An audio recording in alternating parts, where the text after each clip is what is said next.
Now,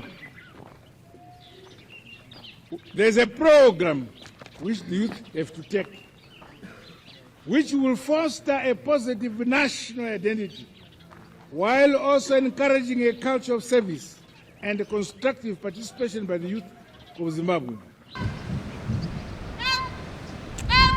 We do not want the youth engaged in social ills such as drug and substance abuse.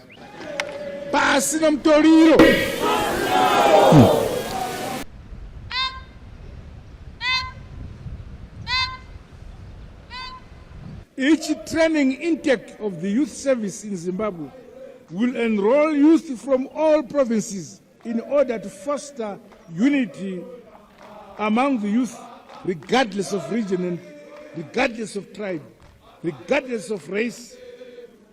Our culture is one. Our religion may be different, but we must be one.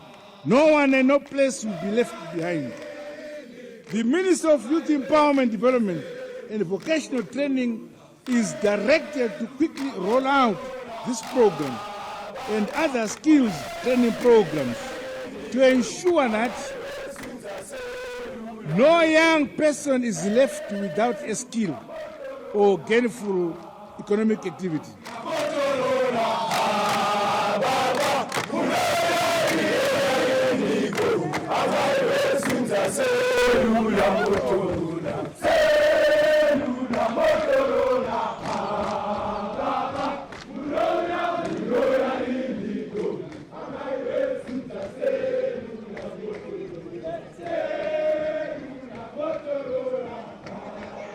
Youth warrior, Vadara warrior, Pasna Mandu.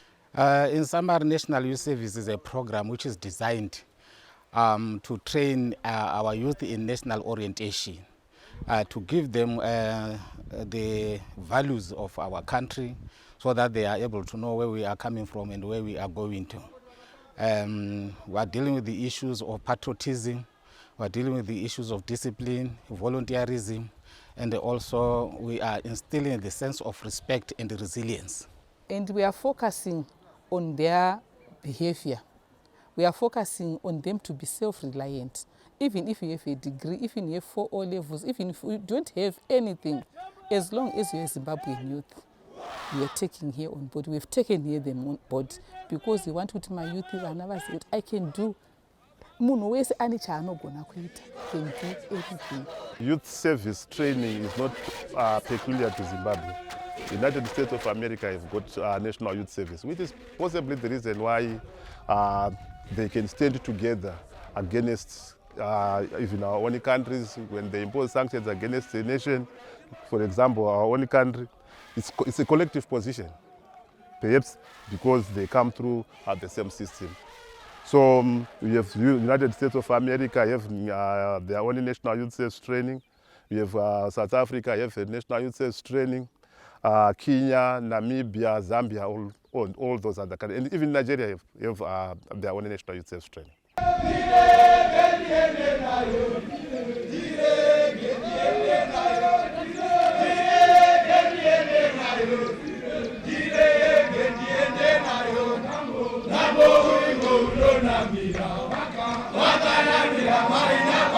Vanonzwa tikati patriotism varifuna tukura vati tikuti pamberi neZANU-PF ndozvavanotaura vanhu kuti tikati patriotism in this program tirikurevei tikuti kuti mwana azive kuti inini Zimbabwe first, I have to work for Zimbabwe. Zvimwe zvinozouya later. Ideology yangu ndeyekuti I am a Zimbabwean, that's the ideology, but ndiri muZimbabwe zvinhu ngazvouya later. Kana ikandikazofoma hangu pati yangu kuperi uku, but as long ndiriziva kuti mavalues atiri kudiwa eZimbabwe tiri kuchengetedza nyika yedu. And in patriotism, we are not defining patriotism in the narrowest terms. Patriotism simply means that a young person loves his own country. That has nothing to do with political parties and any other organizations outside government. I chose to come here at the youth service in Zimbabwe training because I wanted to know more about my country, the history of Zimbabwe, the heritage of Zimbabwe, against the background or the backdrop of some false and malicious statements which were made against the Zimbabwean government. So I'm here to learn more about my country and the history of Zimbabwe, so that I'll be in a position to understand my nation more, so that I can be able also to defend my country.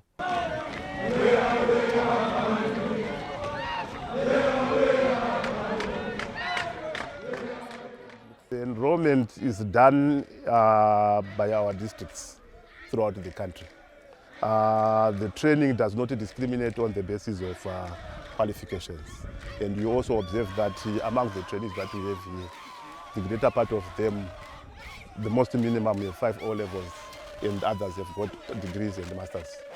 Mwana achida kuuya pano, the recruitment inoitwa nema-district offices edu, Ministry of Youth Empowerment, Development and Vocational Training.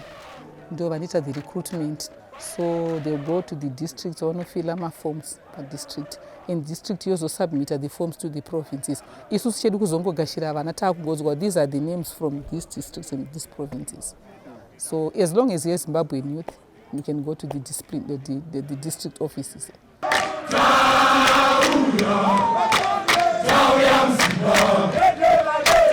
The program for this, it's 6 months, 3 months in-camp training. You say it in-camp training, where they are here teaching them orientation, national orientation, civic education orientation, vachita madrills iwawa, physical education training. And 3 months after the first 3 months, we enter community attachment. And for this intake, their community attachment, we're calling it community service. They are going to VTs, vocational training centers, edu ministry, vachineta basa ririko. At the same time, mwachato akawaya ma skills. Because we have builders here, anongoziya kungovaka, but haana certificate. Arongozanika ku maybe baba is a builder, saka anongobatsira baba. But what were perfect those skills. So they will go there. My vocational training centers edu. It's some vachazongorimena panapa. Because panapa pane vakato, we identified my landscapers, we identified my very interested in farming, we identified very gardening. So takangotoreva vachasara pano ivavo if you, but we are going to be overwhelmed because many are coming, they are preferring to stay here.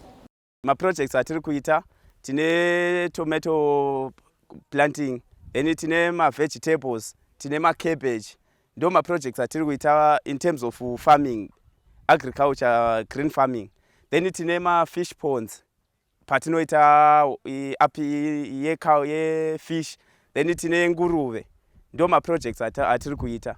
Zvinoreva kuti izvo inini pandakauya panapa ndandisina skill, ndandisingazivi kuti muvhu ndo mune zvese. Saka now ndakuziva kuti neno ndikawana a small portion ndakugonawo kuita project yangu. It's either yemadomasi, kana yemiriwo, kana yemacabbage, kana yechibage chaiyo, green maize, ine mari. Even yefish, kuchera a small fish pond, ndoisa fish zangu, ndotanga keeper fish zangu, ndichizimonitor, kana yenguruve, ndo ma projects, even yehuku iriko zvakare. Ndo ma projects atiri kuita panapa.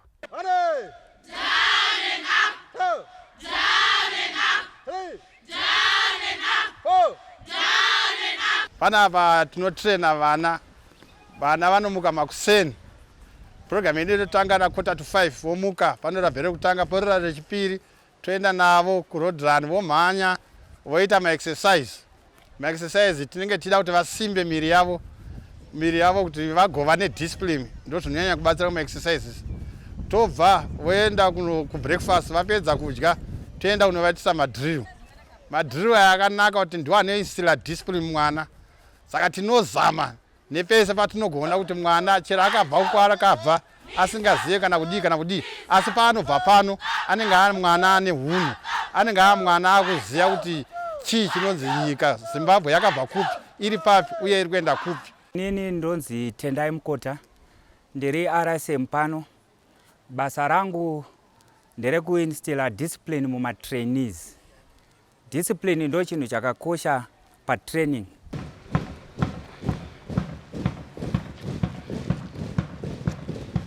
Because tinenge tichiti kana tataurira vana zvekuita, havafaniri kuva vana vanokompromise zvatinenge tataura, vanofanira kungozviita sekutaura kwatinenge taita. Saka basa rangu ndere kuona kuti vana ivavo vari kuteedzera here zvinodikanwa nema-standing orders epastation. Ma-methods edu e-training, chekutanga makuseni tinomuka toita road run. Vanomhanya, vakamhanya, first day tinomhanya.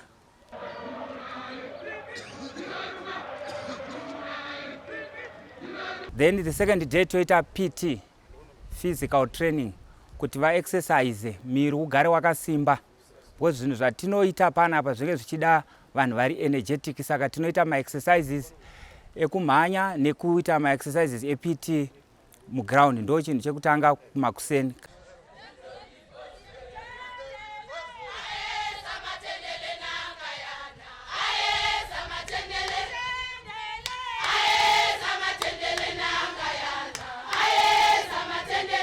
Kana tabva ikoko tinozoenda kuma-foot drills. Ma-foot drills ndokwatinenge tichivadzidzisa kuti kana wapiwa instruction unofanira kuiteedzera sezvairi. Haufaniri kuva uri mwana anombotanga ada kuziva kuti zvaitirwei, unongotora instruction sezvazviri. Saka tinozviita through ma-foot drills. Tinosvika na10. Kana tabva ipapo vanenge vakuzoenda ku-orientation. Then after lunch wodzoka futi ku-orientation. Pakati apa tinenge tiinavo tichiramba tichivatevera mumashure kuti varambe vari fit, nekuti kana wapinda munomu each and every time unofanira kugara uchimhanya kuitira kuti ugare uri fit. Saka tene tichimeka sure kuti pese pavari vari kuita here saizvozvo.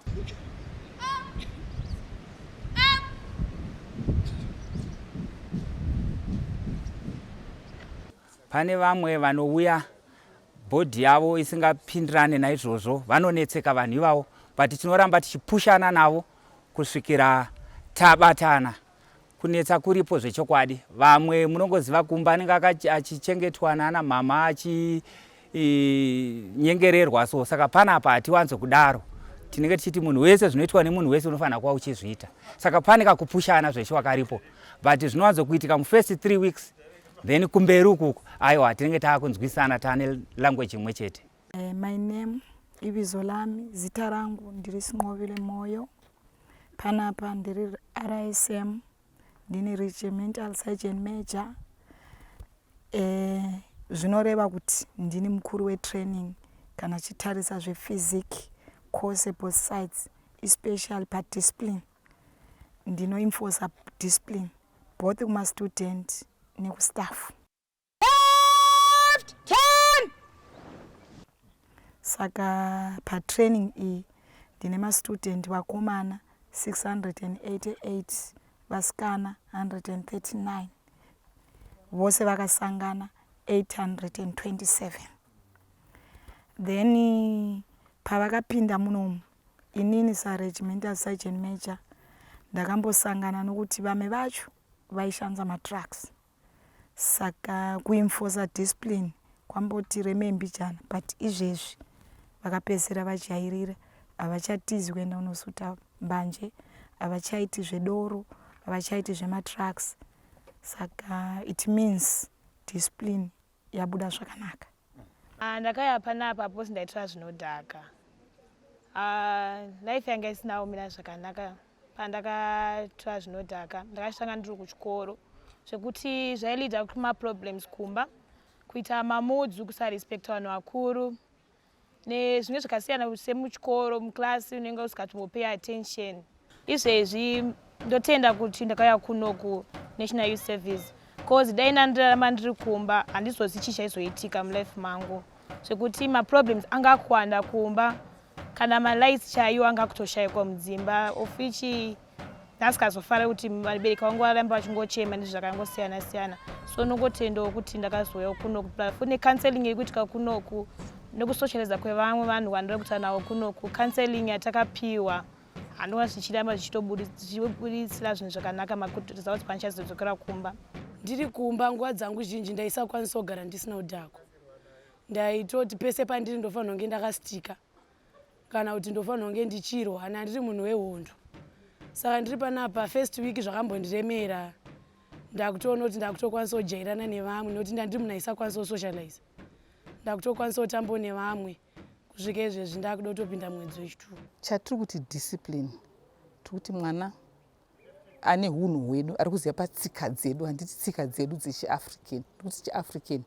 Mwana ari kuziva kuti ini ndiri kubva kumba kune vanhu, ndinofanirwa kushanda, kuzvishandira, ndinofanirwa kubatsira vabereki, ndinofanirwa kuita hunhu hwakanaka, handitore madrugs, handinwe doro zvekudhakwisisa. Kana ndiri musikana kuzvibata, kana kusvika pakuti kuroorwa, ndoroorwawo mutsika dzakanaka. Kana ndakaroorwa, because tinavo vamwe vakaroorwa vari pano, ndinobata samai vemba ndinotarisirwa kuita hunhu hwakaita sei. Kana akamitiswa, because we have some vakamitisiwa vari pano, because it's a mixed bag that we have here. Kana takamitisiwa, it's not the end of the world.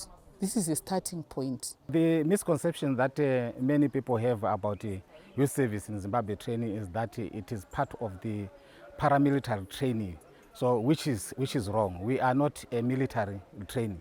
We are a youth service in Zimbabwe training, a developmental project which is meant to develop our youth so that they become patriotic, responsible, and be able to undertake voluntary activities in their communities. And they should also be relied upon, the people who can actually say, who can actually be given the responsibility to undertake any developmental activity in their areas, and the one is satisfied that is done and done without supervision. For disciplinary purposes, and it in control, to know some formations, and we borrow some terms from the military, like in these groups, to know what companies, that's a military term. And kuti tivadzidze kuteerera ma-commands and orders, tinovadzidza drill, irori the physical aspect, part of the physical aspect. Drill rekumilitary, rekuti akaudzwa instruction unzi 10 around, 10 left, she has to 10 left. So it's a process yekuti teacher in the long run aenda kubasa, ari kuteerera ma-commands, ari kuteerera zvaari kudzidziswa nemasupiti, zvaari kuudzwa nevakuru vake. So it's a process yekutova teacher kuti even kana kumba mukautsvaire anomuka achitsvaira. Ngibuye lapha mina lami ngomunye walabo ade bekhangelele ukuthi ngokuzalana ngizothola umsebenzi. Kodwa ngemva kokubana ngifika kule ndawo le ngisuke ngabona ukubana lapha uthola imfundo eningi edlula nje indaba zomsebenzi kuphela. Lapha bakufundisa from emqondweni ekhanda lakho wena wedwa ozimele ngomuntu kufike enhlizweni kuze kubuye lasezandleni. Esingayithi yi-triple H, i-head, heart, le-hands. Bayakufundisa ukuthi ukhone ukuzicabangela wena wedwa njengomuntu. Baphinde bakufundise ukuthi uthande ilizwe lakho ngenhliziyo yakho yonke. Ngemva kwalokho bakufundise ukuthi uzisebenzele wena ngezandla zakho, ungadingi uncediso lomunye umuntu kumbe esingathi imithina yasimanje manje.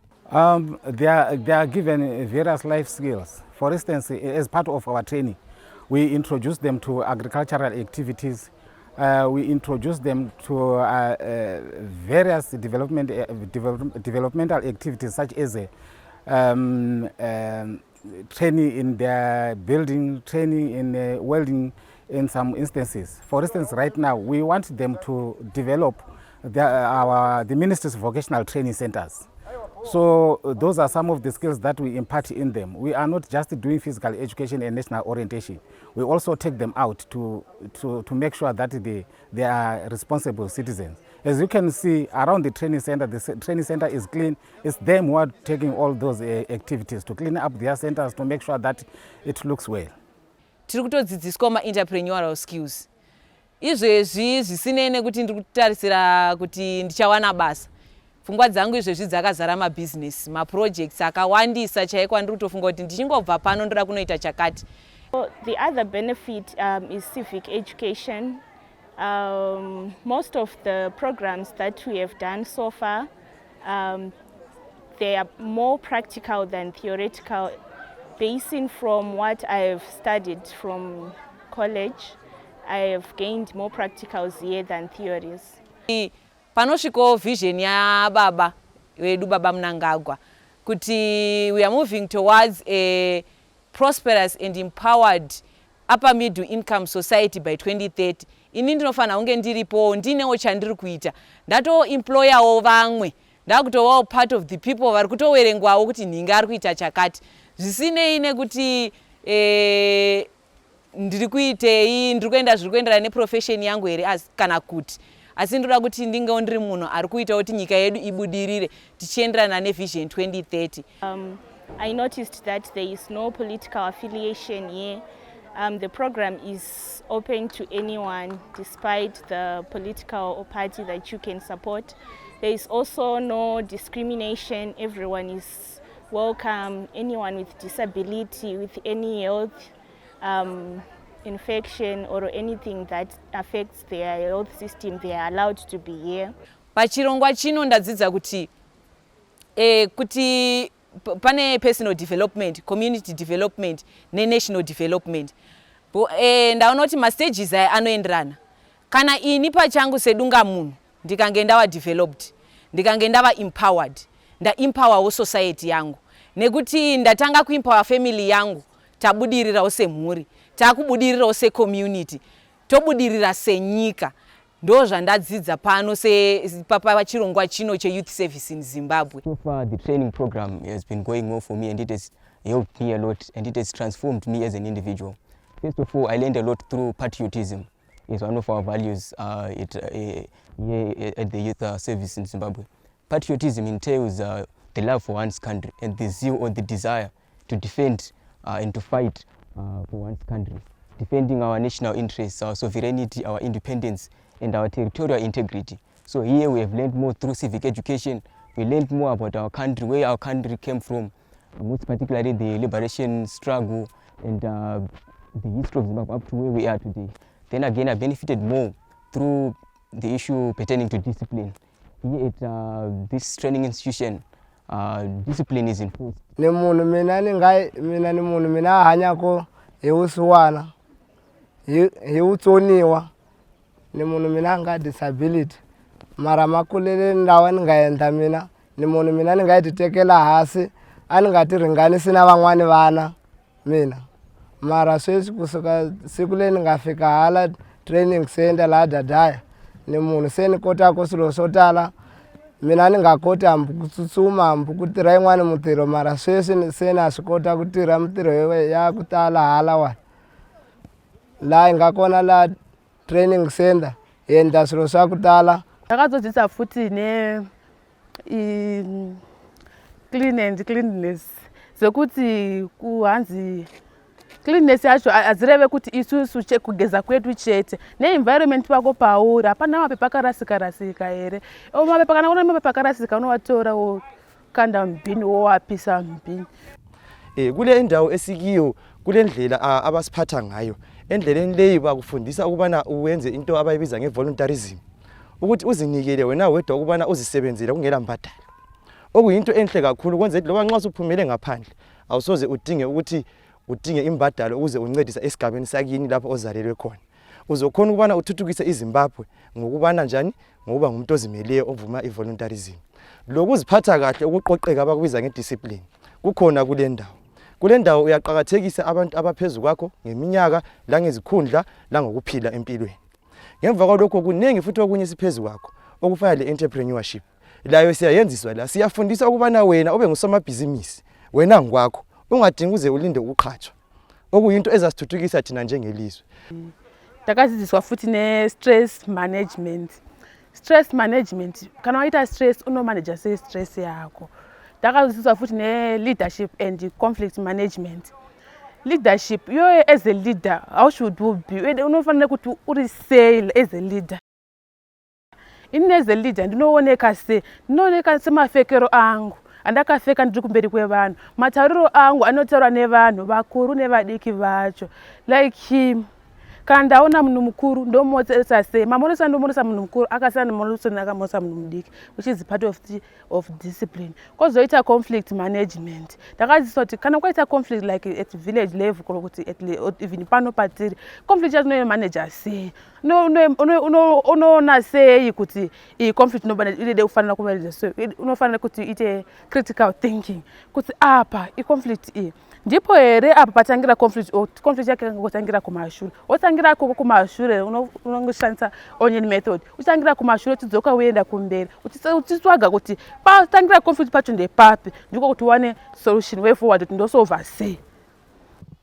nyika inovakwa yonamatirwa ikotongwa neveneva nyika inovakwa yonamatirwa ikotongwa neveneva ilizwe lakiwa likulegelwe libuswe ngabanikazi nyika inovakwa yonamatirwa ikotongwa neveneva ilizwe lakiwa likulegelwe